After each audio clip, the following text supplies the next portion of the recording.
ئەوەی کە مێژوو پێمان ئەڵێ هیچ کاتێک دەستخۆشی نییە بۆ شەڕ، چونکە شەڕ دەرەنجامەکەی ماڵوێرانیە، کوشتنە، کاولکاریە، ترساندنە و هیچ ئاسەوارێکی ئیجابی نییە جگە لە کاولکاری نەبێت، جگەلەوەی کە تۆقااندنی هەموو مرۆڤایەتە. بۆیە هەنگاونان بەرەو هەڵگرساندنی شەڕ بۆ هیچ لایەنێک مای دەستخۆشی نییە، چونکە حاڵەتێکی زۆر سروشتیە ناکۆکی سیاسی یان ململانەی سیاسی لە نێوان دوو وڵاتە سێ وڵاتە یان چەند لایەنێکە هەبێ، بەڵام لەبەرەوەی ڕێکخراوی نەتەوە گرتوەکان خودی خۆی لە دیباجە کەشە لە ناوەڕۆکی بەرنمەکەیە ئاماژەی بەوە داوە کە شەڕ تەحریم بکرێ بۆ یەکلاکردنەوەی کێشەکان. ڕێکاری تر هەیە کە کۆمەڵگەی نەودوڵەتی خۆی بڕیاری لەسەرداوە، ئەژ ڕێکاری ئاشتەواییە، ڕێکاری گفتوگۆ و دانووساندنە. بۆیە ئەوەی کە ئەبێتە مای هەڵگیرساندنی شەڕ جا شەڕەکە بە حەق بێ یا بە ناحەق بێ، ئەمە بەڕاستی کارێکە دش بە مرۆڤایەتی، کارێکە لە بەرژەوەندی و خزمەتی هیچ کەسێکانیە. ئەوەی کە ئەمڕۆ ئێمە بیسمان لە وەکو هەواڵێکی دڵخۆشکار کە بەیانی لە خەو هەستین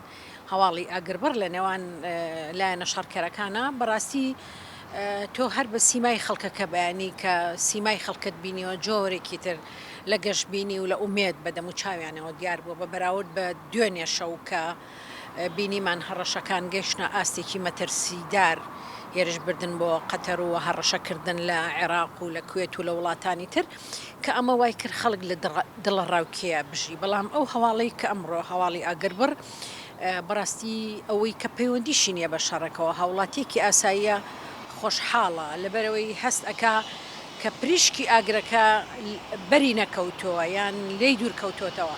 بۆیە هیوادارین ئەم ئاگر بڕە درێژەی هەبێ و جددی بن لەو بەڵێنەی کە بە یەکتریان داوە کە ئێستا باسەکرێ و جارێکی تر نەگەڕێنەوە بۆ شەڕی ڕۆکێت و دڵە ڕاوکێ و ئەو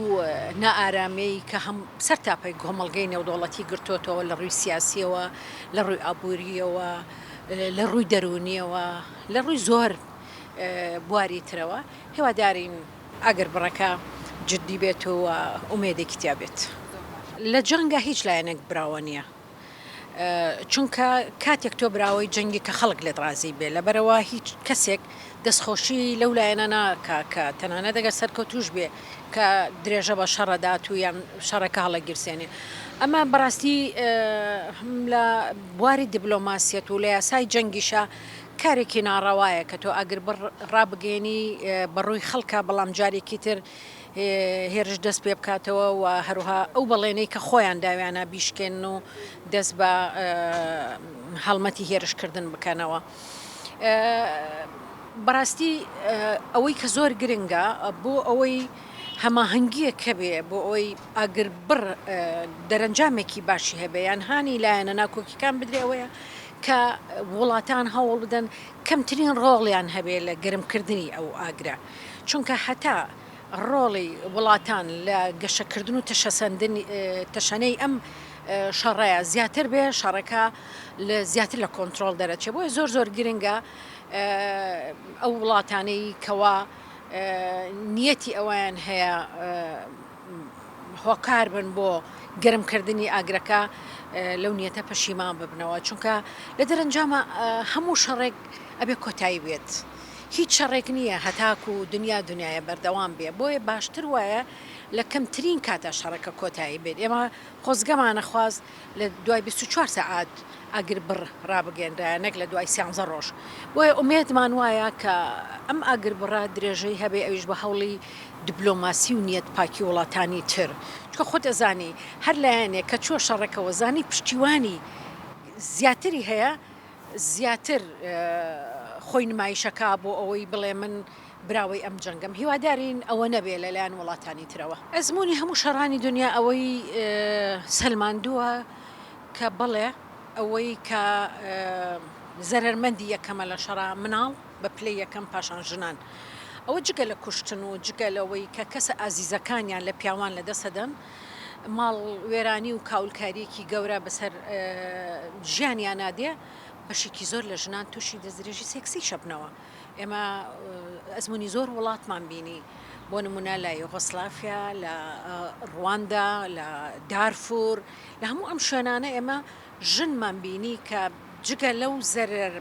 زەرەرە مادی و معنەویانی کە کردویانە زەرری جستەیشیان کردووە بەوەی کە دەستدرێژیان کراوەتە سەر چونکە لەو کۆمەلگایانە بەداخەواڵم کە ژن بە هێمای شەرەف بۆ نەیارەکە حساب بکرێ پێی وایە ئەگەر دەستی بۆ شەرەفی ئەو لایەنە بێت ئیتر براوەی جەنگەکەیە بەداخەوە ئەڵێم پێش هەموو شتێکی وادارم کە لەم جەنگەیە یان لە ململانەیە ئەوە ڕوونەدا جارێکی تر ژنان پارێزراو بن ڕۆحی خۆی فیداءەکە لە پێناوی مناڵەکانی یان لە پێناوی خێزانەکەی بۆیە ئەبێ بە قوربانی سەبارەت بە وەڵامی پرسیاری دووهەمت کە ژنان خۆیان چی بکەن ئەمە زۆر گرنگە ژن لەم بوارانەیە کە پێویستە چۆن خۆی بپارێزێەوە لە دوای جەنگەکان کە پێویستە ئەو حکوومەتانەی شەڕی تیاڕووداوە چۆن مامەڵە لەگەڵ ئەمانەیە بکەن من پێم وابێ جوانترین ئەزمون هەتا ئێستا لە دنیاە کە هەبووە ئەزمموی ڕواندایە. ڕواندا پێش پرۆسەی جینۆسایدکردن لە سەدا 90 ژن بەشداری کایەکانی بڕیاردانی کردبوو. لەگەڵ ئەوەشا کە لە جینۆسایدی ڕواندا 250,000 ژن دەستدرێژی سێکسیان کرایە سەر بەڵام لە دوای کۆتایی هاتنی شەڕەکە هێندە متمانە بەخشرایە ژن ئێستا